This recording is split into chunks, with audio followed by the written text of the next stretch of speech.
بەناوی خودای گەورە و مێرەبان ئەمڕۆ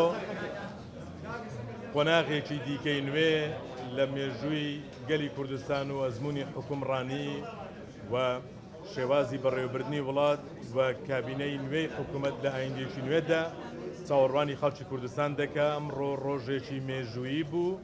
دوای ئەوەی بە هەر هۆکارێک بیتن لە ماوەی چەند ساڵی ڕابردوو دامەزراوەی سەرۆکایەتی هەرێمی کوردستان وەکو دامەزراوەیەکی گرنگی ئەو وڵاتە کە نەخشی سیاسی ئەو وڵاتە دەکاوە نوێنەرایەتی گەلی کوردستان دەکاتن لە کار ڕاگیرا بوو. دوای ئەوەی ئەو دامەزراوەی کارا کراوە ئەمڕۆ سەرۆکی هەرێمی کوردستان لە نێو پەرلەمانی کوردستان تا دەبینە خاوەنی دەستور هەڵبژێردرا لە کۆی 81 ئەندامی بەشدار بوو لە کۆبوونەوەدا 68 دەنگی ئەندامانی فراکسیۆنە جیاوازەکانی پەرلەمانی کوردستانی بەدەستێنا کە بربژێری پارتی دیموکراتی کوردستان ڕێزدار نێچیروان بارزانی بوو. لێرەوە سپاس بۆ هەموو ئەو فراکسیۆن و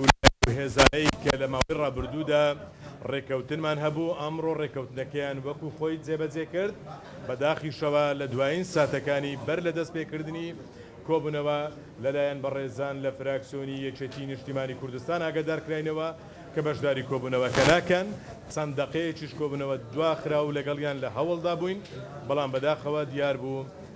بڕیاری پێشینە هەبوو ئەو بەڕێزانە لە فراکسیۆنی یەکێتی بەشداری نەکەن و ئێمە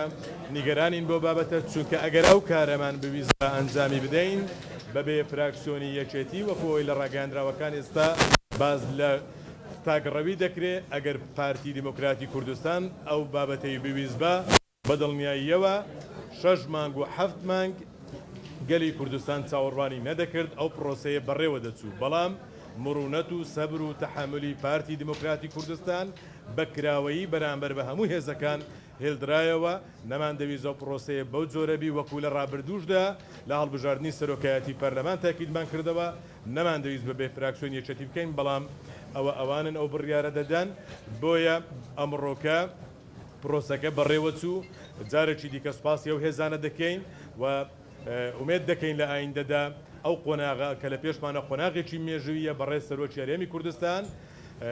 لە ئایندەدا لە کارەکانی خۆیدا سەرکەوتوو بێتن و سوپاسی گەورەش بۆ جەنابی سەرۆک مەسعود بارزانی کە لە ماوەی چەند ساڵی ڕابردوودا پۆستی سەرۆکایەتی هەرێمی کوردستانی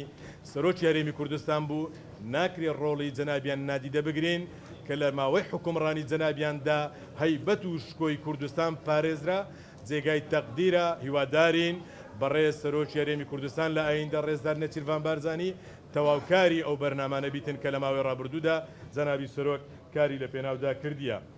بەدڵنیاییەوە هەنگاوەکانی پێکینانی حکوومەت دەست پێ دەکا دوای ئەوەی کە ئەمڕۆ دەنگدان و هەڵبژاردننی سەرۆکی هەرێمی کوردستان کرا. لە ماوەی چەند ڕۆژی ئایندەشدا سەرۆکایەتی پەرلەمان بانگێشتی ئەندامانی پەرلەمان دەکە مەراسیمێکی شایستە بەو ڕووداوە مێژوویە بەڕێوە دەچی و سەرۆکی هەرێمی کوردستان سوێندی یاسایی دەخواتن و پاشانەکە دەست بەکار دەبێ. ئەو کات یەکەم کاری ئێمە وەکو فراکسیۆن بەپێی پێڕەوی پەرلەمانی ناوزەدکردنی بەڕێز مەسرور بارزانیە وەکو کاندیدی پارتی دیموکراتی کوردستان بۆ پێکهێنانی حکوومەت لە پەرلەمان دەنجی پێدەدرێت و پاشانەکە لەلایەن سەرۆکی هەرێمی کوردستانەوە مەرسوم دەردەچوێندرێتن و ڕادەست پێدرێت بۆ پێکهێنانی کابینەی نوێی حکوومەت بە هیوای ئەو وڵاتە لە ئایندەدا بتوانین ئارامی دەرونی زیاتر بۆ گەلی کوردستان خۆشگوزەرانی باشتر بۆ خەڵکی کوردستان دابین بکەین. سەرۆکی هەرێمی کوردستان بە پشتیوانی گەلی کوردستان و بە پشتیوانی خودای گەورە ئینشاڵڵا لە کارەکانیدا سەرکەوتوو دەبێ و کاندیدی پارتی دیموکراتی کوردستان و متمانە هێنەری لایەنەکانی دیکەشە کە ڕێکەوتنمان لەگەڵ هەبووە چەند قووەت و نقطەی کە چاوەڕوانی و ئایندەمان بەگەشتر دەبینین. بەڕێزیان لە ماوەی چەند ساڵی ڕابردوو شێوازی حکومڕانی ئیدارەدان